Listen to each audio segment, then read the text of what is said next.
Hey, everybody! It is Wednesday. That means it is time for the Witches Movie Coven. We're still working on that opening. Yes, this is Witches who talk about witches in movies.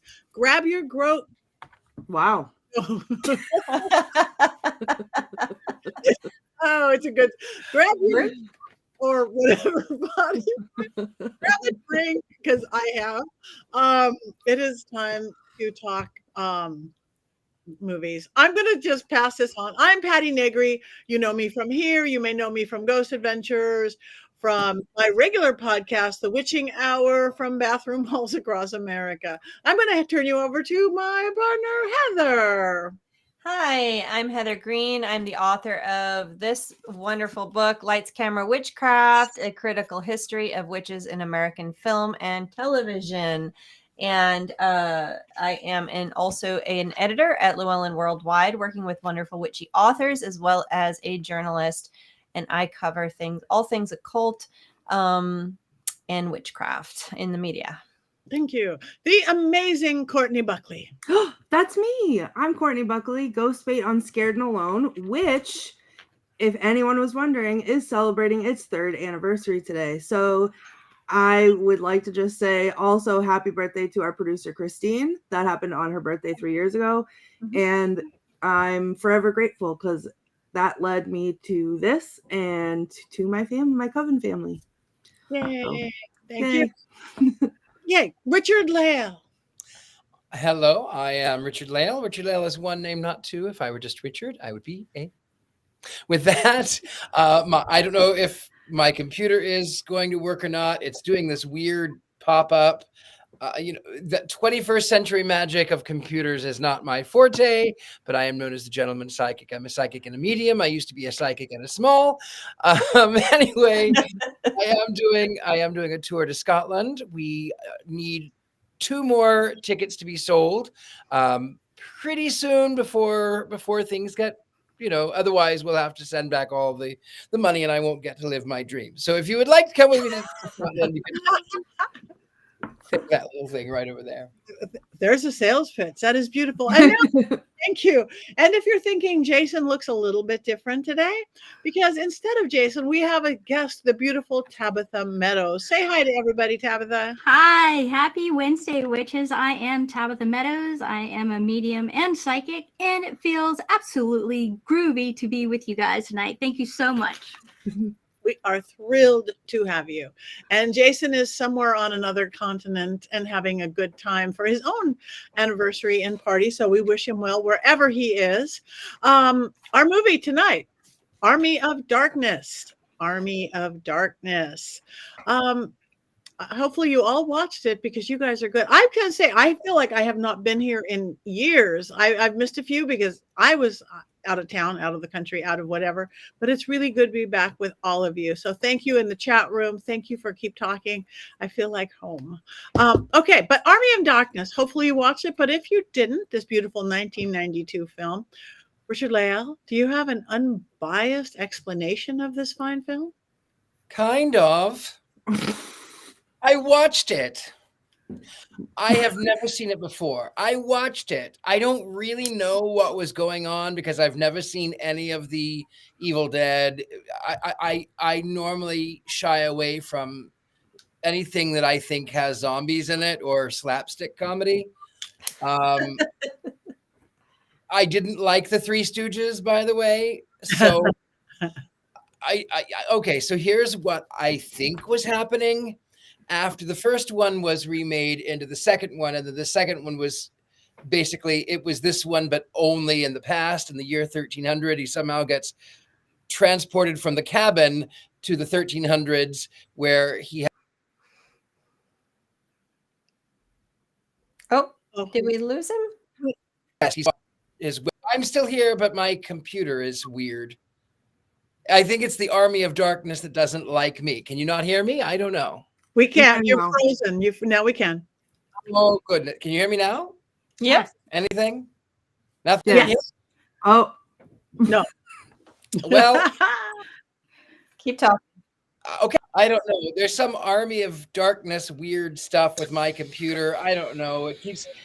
every time I come on, it tries to send an email to somebody, and then it does it 50 times. I don't know, but I have 200,000 emails in my inbox, so I'm not going to say anything. Anyway, so Ash is transported along with his car to the 1300s, where he has been enslaved, and then of course they find out that he is in the Necronomicon, that the ancients have foretold about Ash, and that he was going to be the one to save them from the Deadites.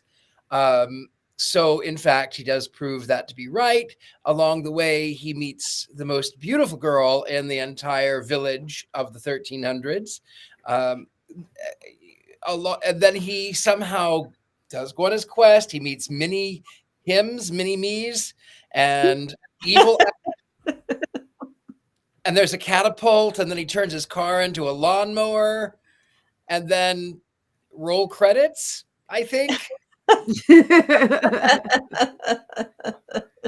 You've got it. That is the entire film. So thank you. So if those you didn't see it, now you have, more or less.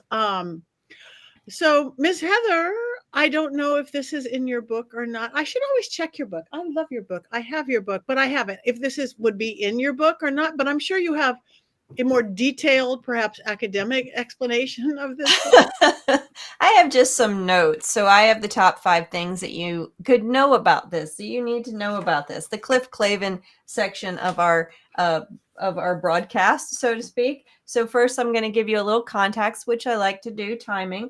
Then we'll talk about the director, Sam Raimi. And then I just have some notes about the movie itself, and also the references in the movie. That's really kind of a fun part. And then I'll talk about the 2 main witches. So first, this was originally released in 92, but actually didn't get a broader release until 93, which upset some people. There was some legal challenges that were going on that held it up, but it got released in 93. The context for this we were in the center of the satanic panic for Hollywood, not for the culture, but for Hollywood. This was a time when most of the witch films were very much embedded in the ideology of the satanic panic. This film does not play into that. However, this film actually is, if I didn't know when this film came out, I would have guessed it would have been 1983 or 1984. It really models the movies that came out at that point, which were more sword and sorcery adventure. And that includes the way the witches are represented. And I'll talk about that. That's number 5. So that is the context of when this movie was released. The early 90s was not a time when these type of films were popular. However, given that this was a number 3 in a series of films that had gotten a lot of money, and this is why it was made, it makes sense that they would keep trying to do the same thing because it was making money. So who was making these films? Sam Raimi, number 2. This is our director, Sam Raimi. We've already talked about him here on the show more recently. He directed Drag Me to Hell, we did that 4 or 5 weeks ago.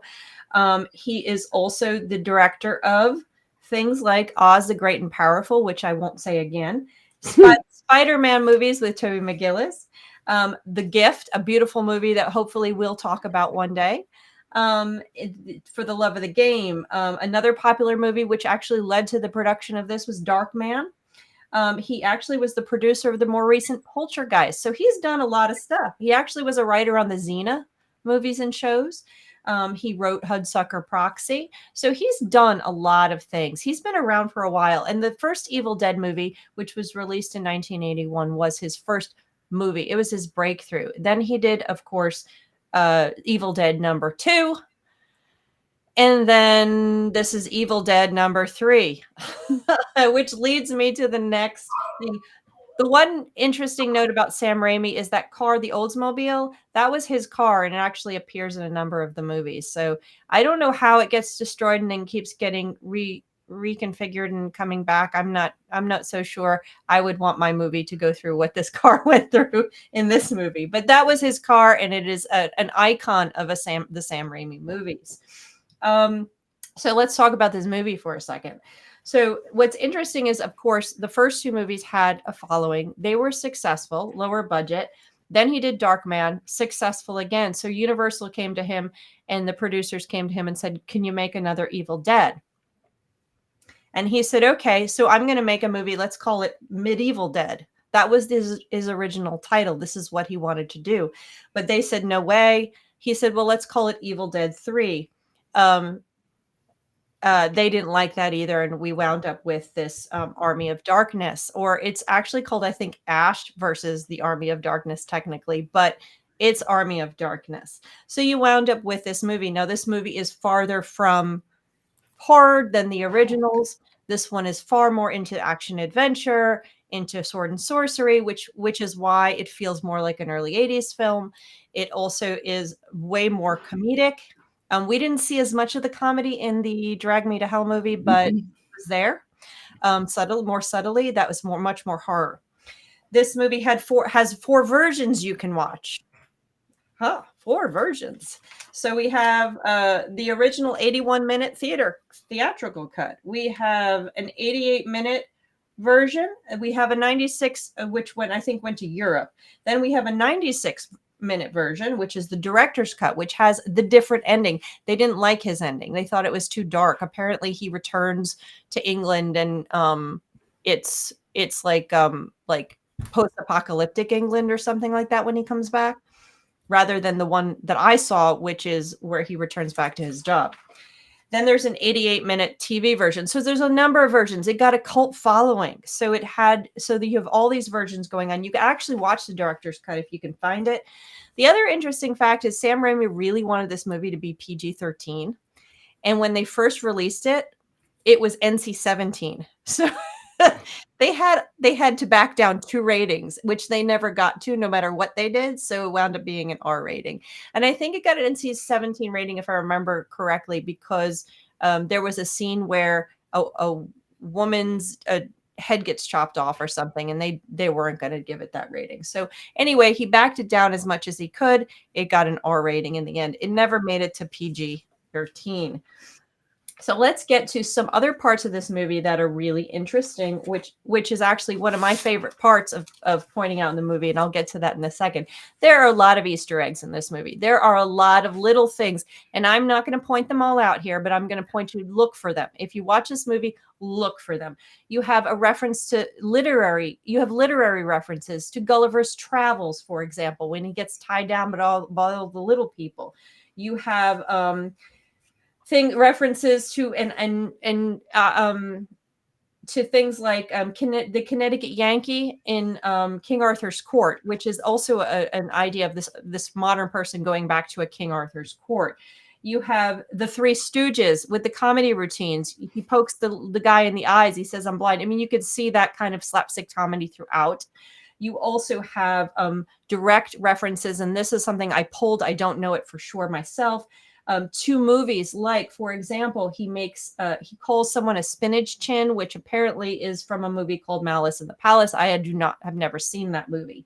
And there's a number of other ones like that, and you can see them throughout. There's Sam Raimi, as the writer and as the director, was very well aware of cinematic history, of watching movies, of literature, and this informs this movie very strongly. But my favorite one being growing up with old sci-fi movies, and which popped out to me immediately, was when the wizard says, "You need to say Klaatu, Verata, Nikto." Now, this is not the exact quote, but this is based on a movie called The Day the Earth Stood Still from the 1950s. It's a classic movie. I watched it a million times with my dad when I was young. It popped out. I said, "Oh, look at that. Isn't that sweet?" Now, he's not saying it correctly. The original phrase was Klaatu, Barata, Nikto. And basically, it was when the alien Klaatu was going, because here goes the nerdy sci-fi film person in me, is when Klaatu was told the woman that if anything happened to him, to go to his robot Gort and tell him that, so he does not destroy the rest of the world. So it's interesting to hear that Sam Raimi uses that phrase and tells him, say this to the book, so the book pretty much doesn't destroy all of us. Of course, he doesn't say it right, and the Army of Darkness is released. Klaatu, Barata, Nick too. I love the use of that in here. From the day the earth stood still. It is in the modern version of the movie, but you have to watch the old one because it's classic. So you find this throughout the movie. So I encourage you, you'll find lots of Easter eggs throughout this film. Now, number 5, the witches. There are 2 witches that I want to point out. The first witch is in the very early. She's stirring the cauldron, and when they're talking about the book, she freaks out and she gives them sort of a prediction of the future.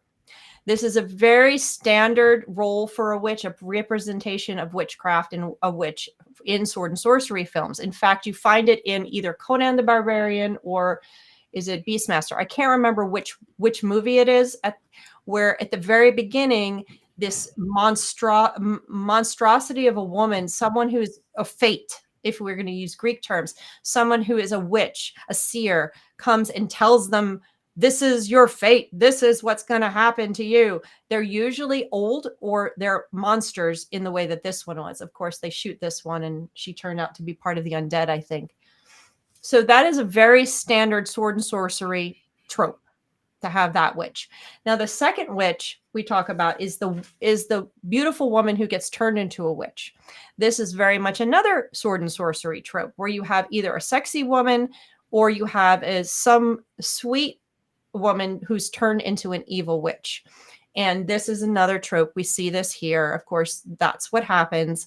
And what it reminded me of, and I don't know if Sam Raimi did this on purpose, but it was very much like a scene from Jack the Giant Slayer from the 60s, where the king of the witches, who is very much like a Crowley-esque figure, he captures a princess just like this one. His witches capture a princess, brings him home, intends to make her his wife, and turns her into an evil witch. It's very so similar. And that movie is equally as campy and bizarre as this one is. So I wonder if there's a connection there, and I wouldn't be surprised.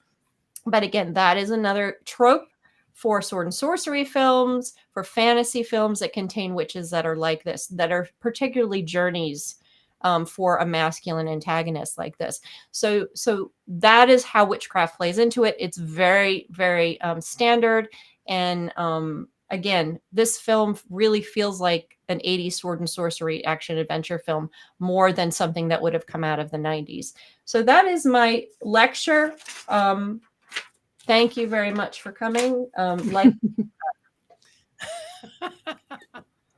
Beautiful. Thank you. Always amazing.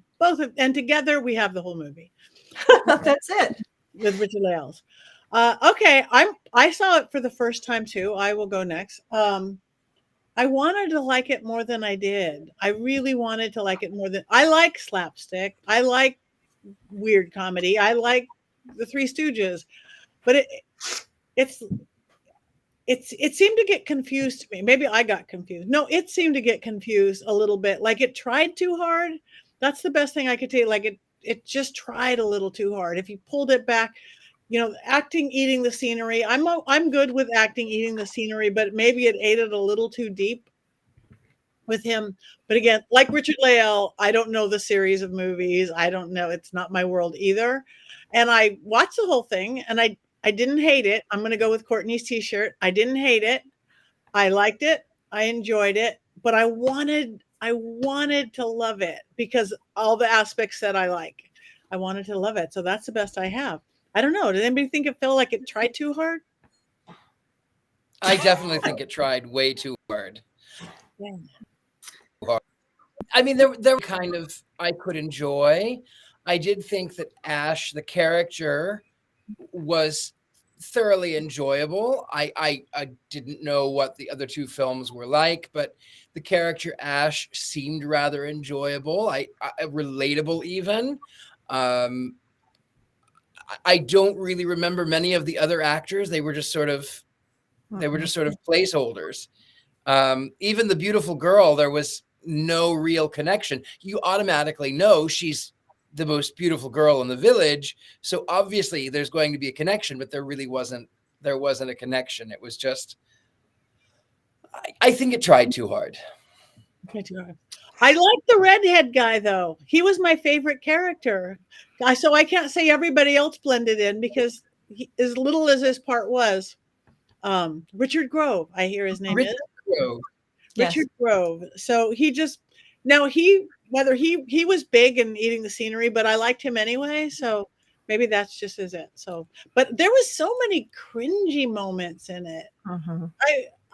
This is the cringiest film I've felt in a long time. Courtney. Hello. Hello. So Wait, do I need to get sunglasses? Hold on a second. allow me a slight moment of backstory here.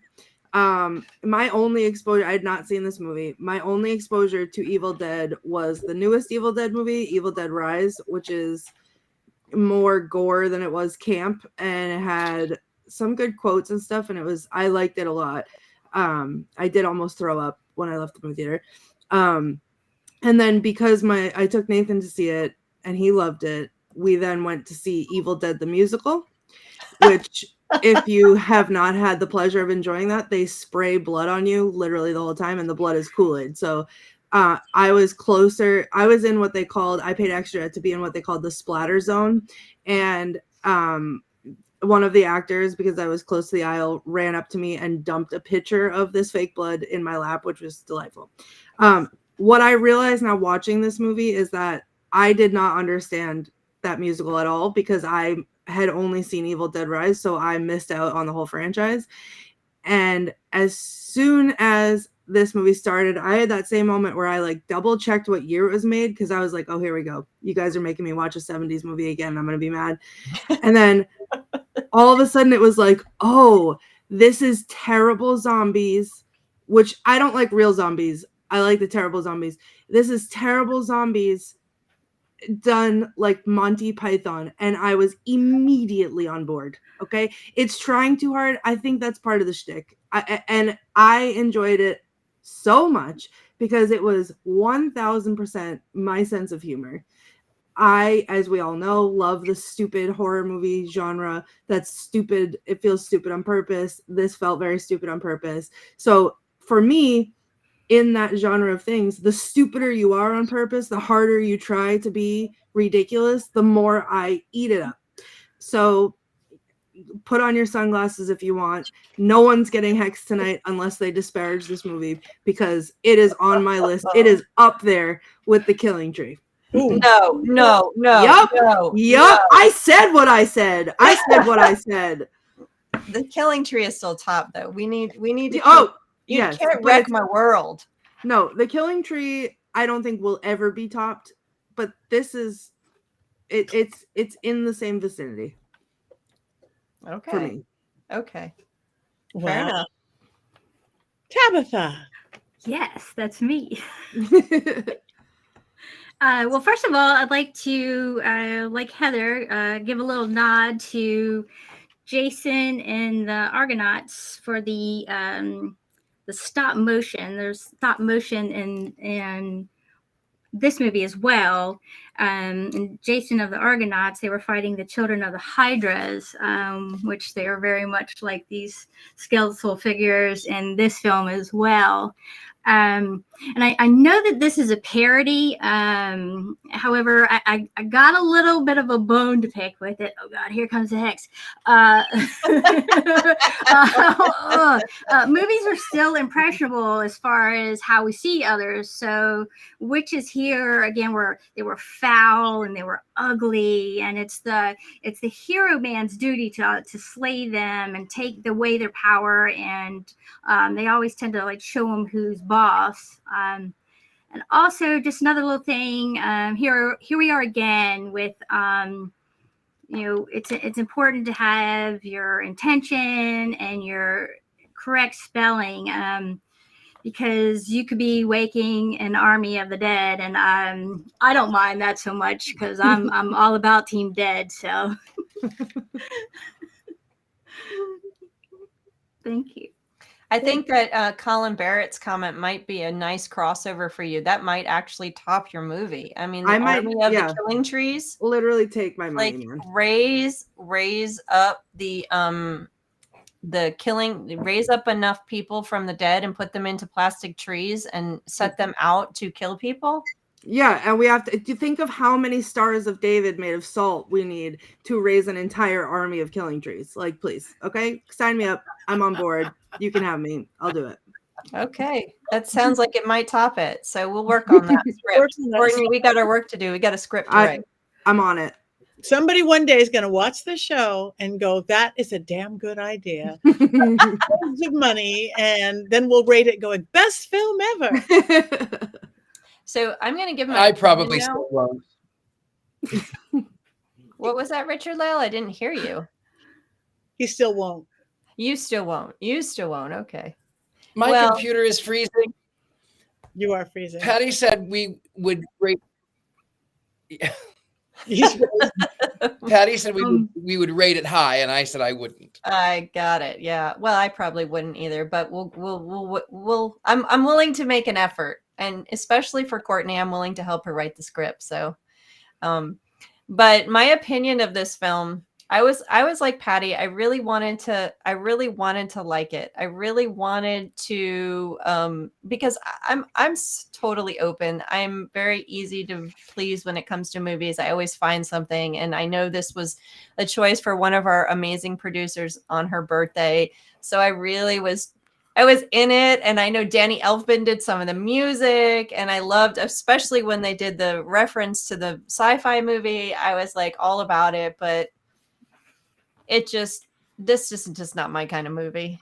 You can hex me all you want, sweetheart. Who doesn't want a quest? It was about questing. Everybody wants a quest. You know what? God. From a film perspective, I think from a film historian and a film student perspective, I think Sam Raimi is a excellent director, artist. He's having fun. He's enjoying himself. One of the articles I read talking about him called him a madman. And there's some movies I know that he did that were really good and I enjoyed. This is just not from a film watchers. This is just not my type of movie. I just can't. I was just so waiting for it to be over. I was like, I am so not interested in this movie. So, but, as a film geek, I'll watch anything and I enjoy anything. So I enjoyed it from that perspective. But if just from a viewer's perspective, this is not my type of movie. So sorry. Sorry, Courtney. I'm not trashing you. I'm not trashing the film. But, Listen, we all have our own tastes and irrelevant opinions. I understand that. Yeah. Like, yeah, that's how I sat there too. My face and cried, and I never really laughed out loud or cringed out. You cringed out loud. Cringed out loud. I cringed out loud a couple times. I cringed out loud. The character again. I don't know the character or the Ash character, but he's cringy. Yeah. I don't know the Ash character either, but I thought he was awesome. Actually, I liked him a lot because he was so stupid. He was so stupid. He was very stupid. Anyway, well, Frozen Richard-Lael, if you're not frozen, did you have any more comments or did we get it all in your opening? I mean, I don't know if I'm frozen. Can you hear me? Yeah, we can hear you. Yes. Okay, good. I don't know. My computer is hexed, I think. Maybe Courtney knew that I was going to say how much I love this movie. And maybe that's why she hexed it. No, you know what? I have to say I did enjoy the stop motion animation for the Deadites. I really enjoyed Evil Ash. I thought that was fun. The costuming was fun. I liked the quest. I liked the wizard. I thought the wizard was kind of stupid. I thought he was fun. I don't really. Would I ever watch this movie again? No, I would never watch this movie ever, ever, ever, ever again under any circumstance, unless it were Christine's birthday, and then I would gladly watch it again. Absolutely. Exactly. All right. Well, oh, I think he's not with us. Oh no, do we have quotes before we go to Jason? I never get the order right. Do we have? We do. We Hold on. must. Courtney loves this please. movie. I have a lot of quotes. They're all out of order, but let's see. Someone in the comments said it already, but when he was like, "That's right, shop smart, shop smart." You got that? Oh my god! And he. Let me see if I can find the one. I'm scrolling. There's too many for me to read all of them, so I'm just gonna hold on. When he's talking, our favorite, the red-haired guy, he says, "You, sir, are not one of my vassals. Who are you?" And Ash says, "Who wants to know?" And he said, "I am Henry the Red, Duke of Shale, Lord of the Northlands, and leader of its peoples." And Ash says, "Well, hello, Mr. Fancy Pants. Well, I've got news for you, pal. You ain't leading but two things right now. Jack and a swear word, ish. And Jack left town." And I thought that was pretty funny. Let's see. There was the whole bad Ash scene where he kept chanting "Goody little two shoes, goody little two shoes, goody little two shoes." And then he shoots him and says, "Good, bad, I'm the guy with the gun." Let's see. "Don't touch that, please. Your primitive intellect wouldn't understand alloys and compositions and things with molecular structures." Oh, come in. Oh, I can't even say this one. This is the my favorites all have swear words in them. He says, "Yo, she B word, let's go." And I screamed out loud. That was the best.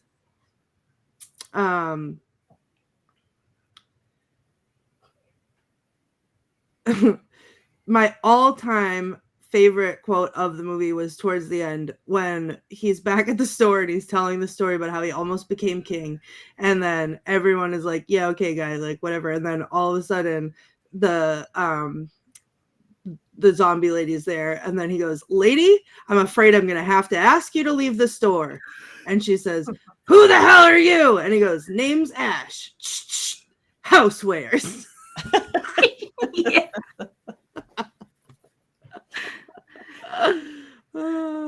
And then every time, because it was funny, and every time he says, every time he's talking about like how he didn't say like everyone's asking him, "Well, did you say the words? Did you say the exact words?" He's like, "Yeah, basically. Look, maybe I didn't say every little tiny syllable, no, but basically I said them, yeah."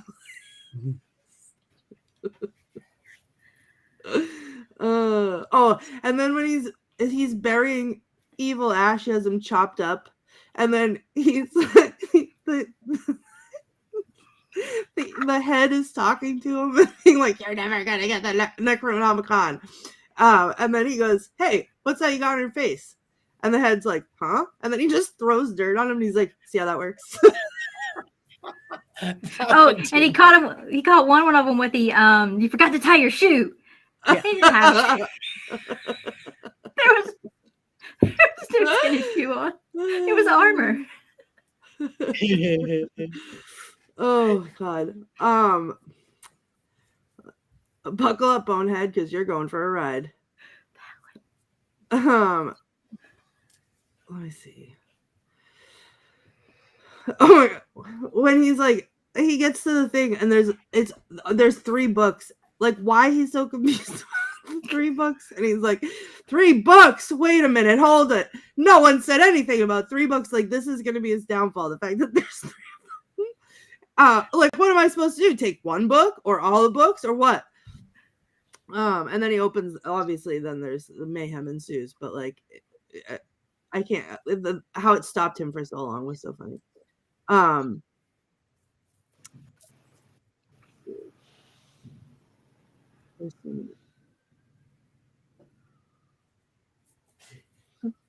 I know you're scared. We're all scared, but that doesn't mean we're cowards. We can take these skeletons. We can take them with science. Yes. Let's see. That's a sight for sore bones. There was also just, I forget what it said, but like I was crying laughing when they were fighting the skeletons, and he was like climbing, or he did it like 18 times where he like would grab the rope and like knock something off, and it would like shoot him up in the air, and like just the stupid skeletons are like talking to themselves as he's flying up and over their heads. I think that's it. I think that's all I'm gonna read for now, because there's way too many. Oh no, my last one is, the lady says, "You found me beautiful once," and he goes, "Honey, you got real ugly." Nice. So I loved him. I thought he was the best, and I thought this movie was the best, and I thought the quotes were the best, and it is hilarious. I really dug all the accents. Like there's the one quote too at the kind of the beginning where the older lady's out in the crowd, and they're getting ready to throw them all into the pits, and she's like, "Into the pits, you sons of whores."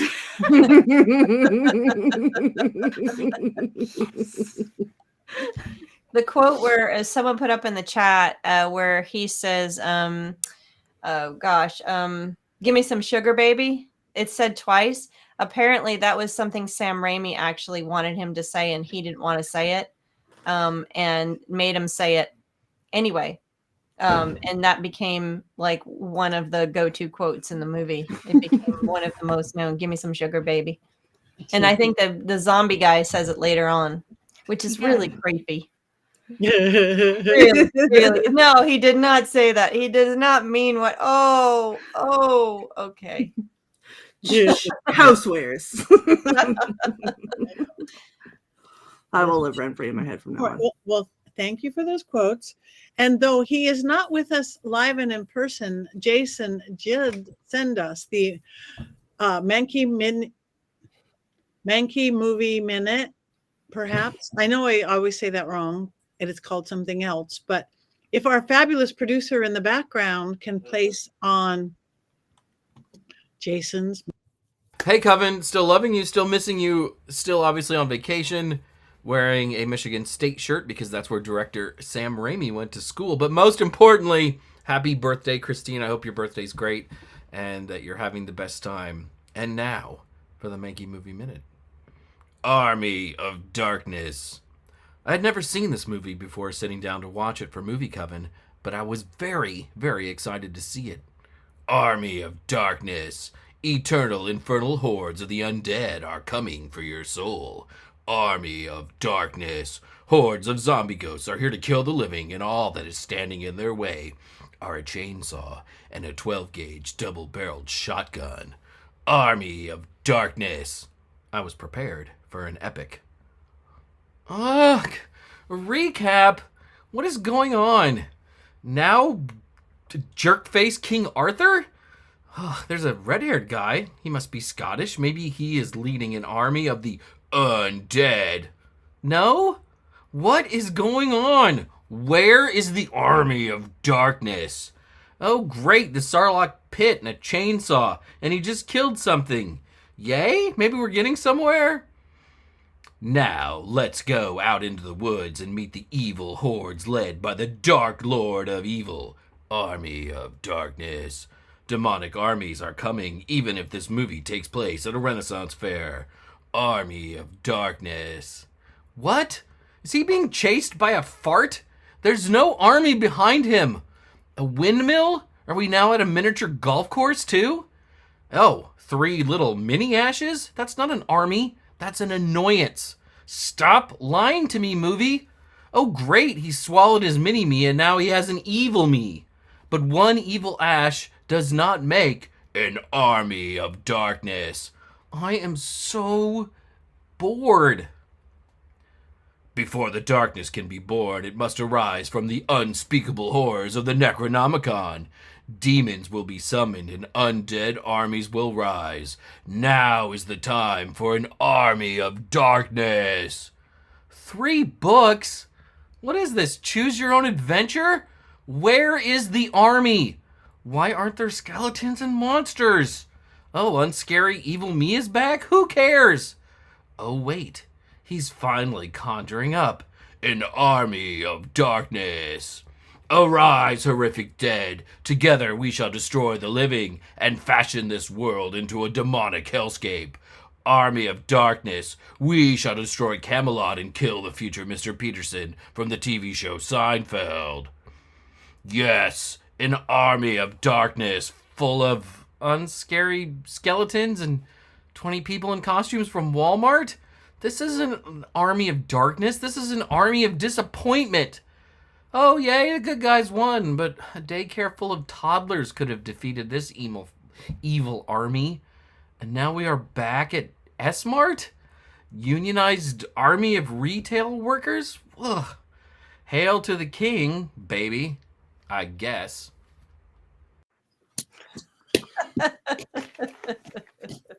Oh, the glasses are on. The glasses are on. An army of disappointment. when he said, I thought I was gonna cry when he was like, is he being chased by a fart? Well, we have to shout out that his Star Wars reference to the Sarlacc pit. Let's give him a shout out for that. I forgot to say that. I literally thought that, and then that also made me remember how much I love. And I again screamed out loud. And this is, I think, where I was fully on board with the movie when his hand became the chainsaw. Chainsaw. Totally Texas Chainsaw Massacre going on there. Like, oh my God. Let's just. Right. Well, that was brilliant. Jason has got this voice thing going on. He should be doing like voiceovers or something, characters. He had all his characters down. All right. Well, Army of Darkness. You guys, thanks for everybody who's commenting. We like that. And now we have to vote. Parts. One's up or one's down. Oh, are we going to do an unboxing? No. It's in the other room. I'd have to dismantle my whole background to go get it. So as much as I would love to, I can. It's just going to take me a minute. I'm going to have to go get it. Maybe next week. All right. Well, then back to wands up or wands down for Army of Darkness.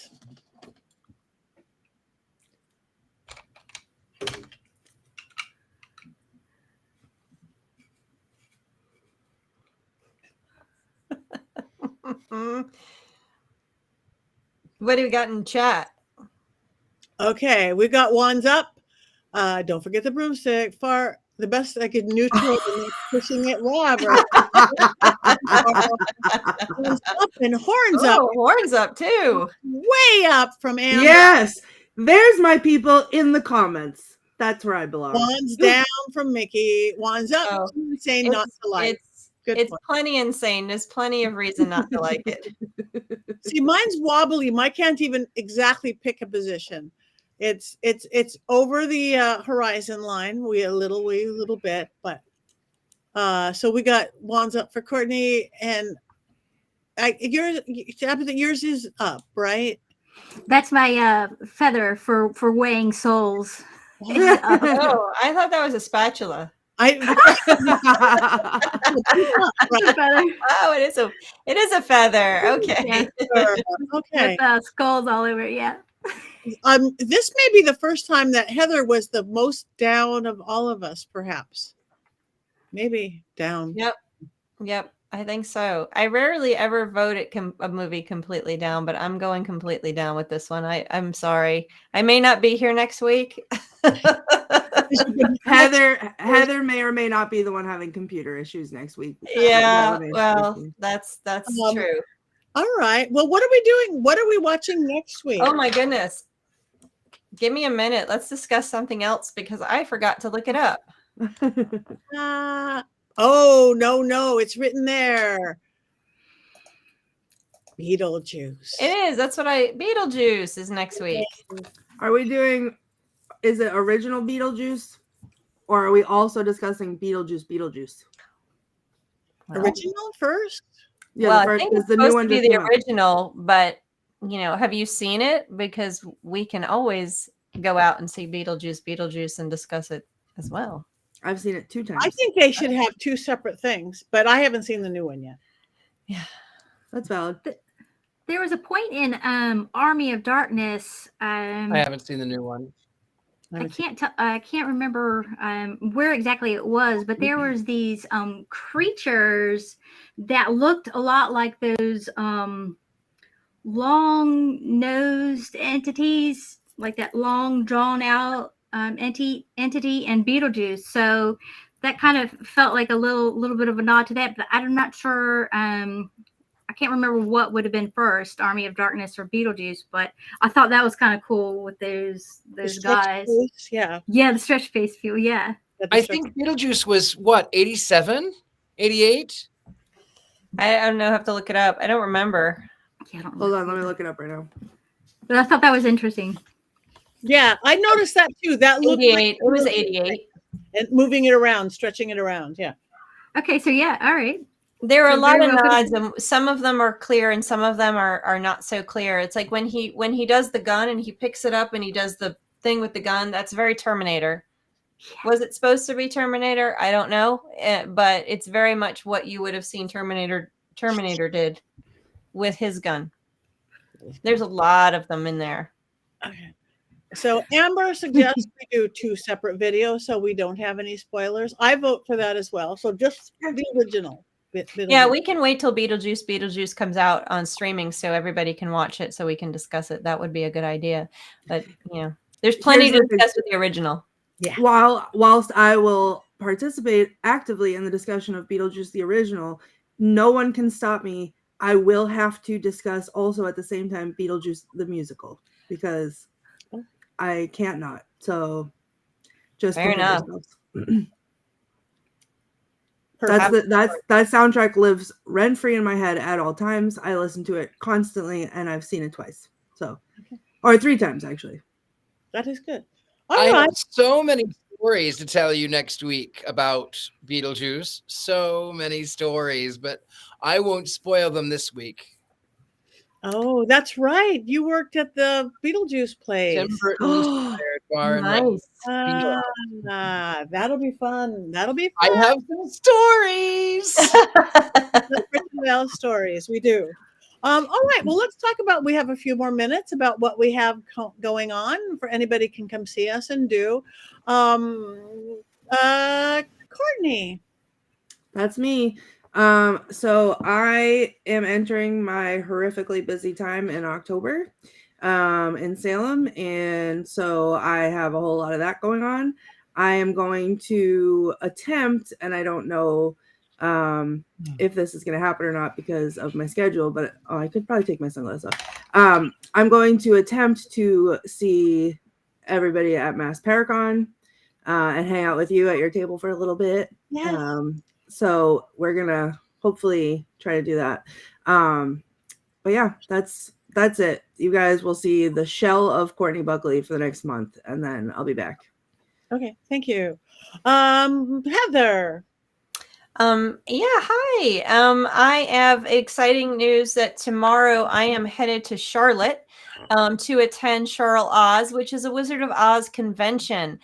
Tomorrow night, I get to sit on a lecture by Gregory Maguire, who wrote Wicked, The Life and Times of the Wicked Witch of the West, which I'm super excited, and I'm hoping to get my book signed and all that kind of fangirl stuff. And then I will be doing a talk on the witches of Oz as they progress from 1900, when the Baum story first was published, through to today, and how they changed and how they pretty much took over and are some of the most powerful representations of witches that we know in American culture. So I get to spend an hour talking to Wizard of Oz fans about the witches in Wizard of Oz. So, I mean, how could that not be a dream come true? So that is a dream come true. When you're there talking about the Wizard of Oz and the witches, are you going to be talking about the Muppets Wizard of Oz too? I hope you do. I'm going to be completely honest with you, Richard-Lael. I use an image from the movie in my talk. So yes, it's Miss Piggy, because I do love the Muppets, as you know, and I love Miss Piggy. So she is making an appearance in it. So yes, I will mention the Muppets Wizard of Oz. So that's going to be super fun, and I'm really excited. I'm going to sign books. I'm going to be around Wizard of Oz people. And yes, I'm going to mention Wicked, although the movie doesn't come out for a few months. And I promise you, when Wicked comes out, I'm going to be absolutely impossible. So you will, so Courtney will be impossible with me. So it's going to be very difficult to contain me. And I have a question. Yes. How many times have you seen the trailer? I don't know. I lost count. Thank you. Yes. And I literally, I can feel it welling up behind my eyes the second the music starts. I'm like, oh my God. I'm going to have to bring a case of tissues with me to the movie. I'm going to be, it's going to be impossible. I'm going to be absolutely impossible. I read the books. I read the second book. That's the only two I've read and seen the musical twice. So I'm impossible. And to answer Amber's question about where you're seeing all these wonderful musicals, you can actually follow, I think it's called Broadway Across America. Go to the website Broadway Across America and put in the cities closest to you, and you can see what's playing there. And you can see the traveling Broadway troops that come around to show all these. Beetlejuice just came through Atlanta, where I am recently, and Beetlejuice it's traveling right now, so it'll come to you, as well as I think Wicked's traveling as well. There's a number of them that are the official traveling troops, and you can see a lot of really amazing musicals that way. Broadway Across America, that's how you'll find them. But anyway, so that's a big thing that's happening tomorrow. So if you're in Charlotte, the event is free. It is held at the University of Charlotte.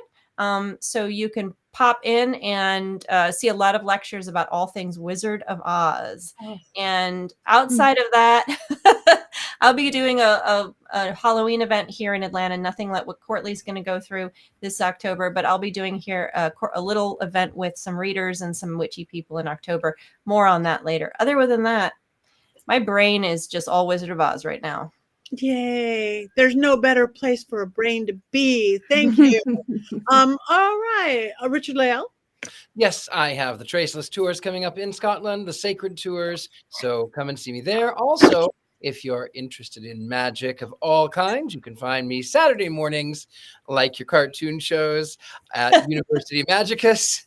It could be a little animated, so it's a lot of fun. So you can find me either at Sacred Tours of Scotland right there, or you can find me at University Magicus. And I teach on Saturdays. Also, if you're in New Orleans, I give personal private readings here in this home. We do seances here in this Victorian house, this space. And you can find me also sometimes in the quarter. Also, thegentlemanpsychic.com.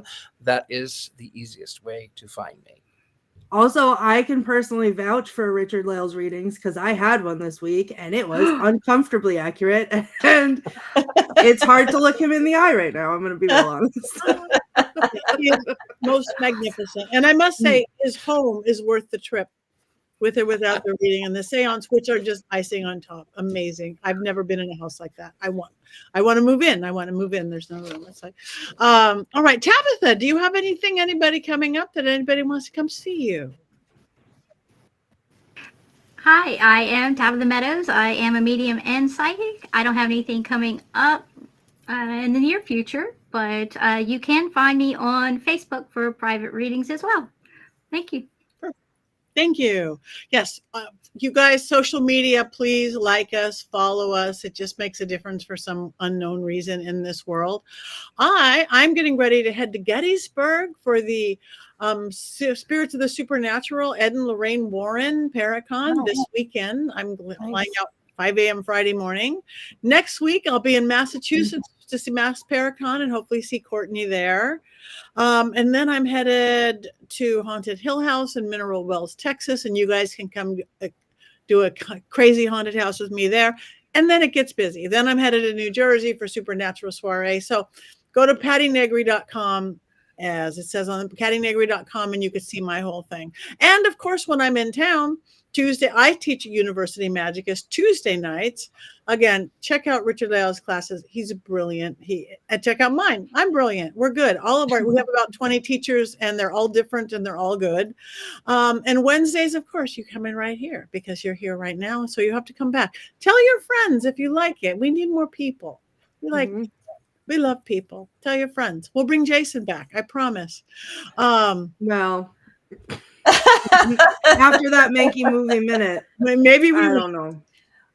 I would like to jump in and note that at 9:00 every Wednesday now Disney's running the Agatha All Along show, which has just started. I've watched 2 episodes, and tonight they're airing a third one right while we're airing. So be here and then stream it another time. So don't watch us, and then you can stream Agatha All Along a different time. And hopefully in the future, after they're all out, we'll have to discuss it, because there's going to be, I've watched 2 of them. Of course, you have to watch WandaVision first, and then you watch that for it to be more to understand it better. But I've watched 2 of them, and I'm saving my critique until the rest of them are out. But so far, so good. I'm enjoying it so far. Gonna watch the third one after I'm done with this show. Oh boy. All right. Agatha All Along. It's the new witch one of the season. Yay. I have to watch it. I need them to play everything on planes, because that's the only time I see it. But we're getting there. They might be able. So, okay. We want you guys' input too. Heather puts together most of our movies. We, of course, if it's somebody's birthday or anniversary, they get a choice.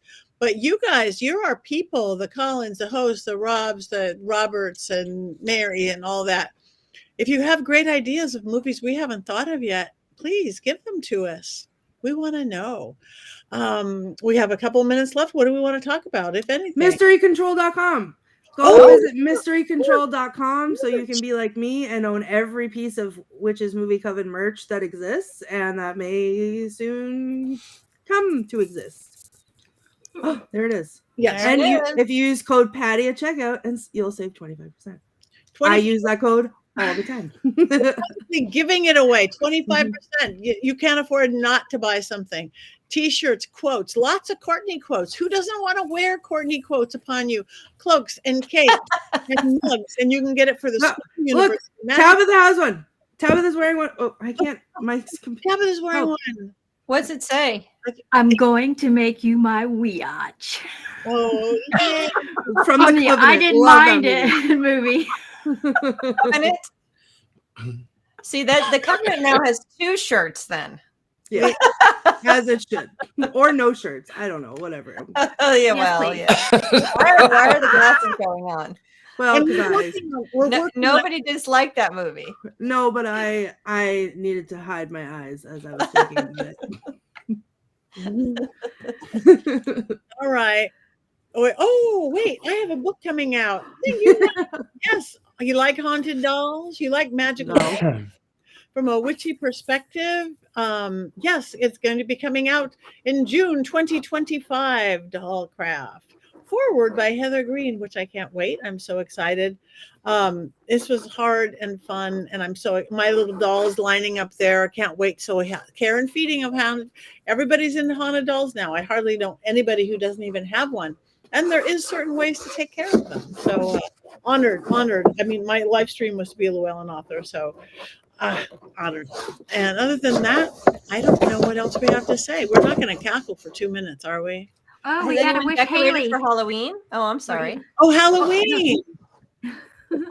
Yeah, what is it? I'm going to be in New Orleans. So the Vampire Ball is usually the days up to Halloween until Halloween. Taylor Swift has taken over New Orleans.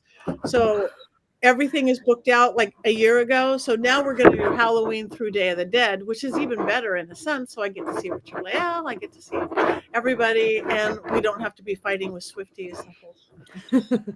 But Halloween, I will be in New Orleans, which means I miss my big neighborhood. But I'm going to decorate a wee bit. Everybody have a big Halloween thing. Halloween is, for me, all year round thing. So yeah. It's a lifestyle. My dining room rug is black on black skull and crossbones. So, nice. I mean, that's just, if I ever get my hands on the 12-foot tall Home Depot skeleton, it will, I've measured my ceilings. It could fit inside and it would stay up all year round. I have a Halloween question for people. I was in another state. I don't know what state. Doesn't matter. And I was in one of those discount stores like Tuesday Morning, Marshall's, Ross, one of those. They had, because they've had them for months now, an entire Halloween display. It was black. It was white. There was not a bit of orange. It was pink. Pink. pink ghosts. Is that a Barbie thing taking over, or did people just decided they didn't like orange? I That's like a new. this was weird.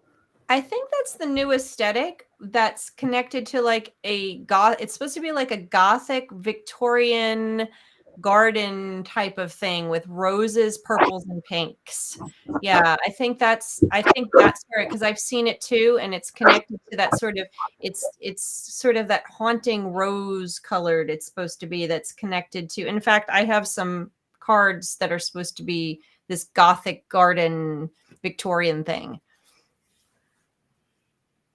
That makes sense. I mean, because this wasn't even getting rolled. It was just like Barbie pink, white, and black. But everything that you would see done in orange. I mean, I'm all for pink. It was weird. It is weird. Very. Patty woke up her haunted dolls, and now they're scratching at us, and I need to go. So, Baby. Anyway, it is now 7:01. We have gone over time. We struck. I was gonna say if we could do something Ash would do instead of a cackle. housewares. Okay, we'll do that. Shall we? No. Lael's I will cackle. Okay, we're gonna cackle. One.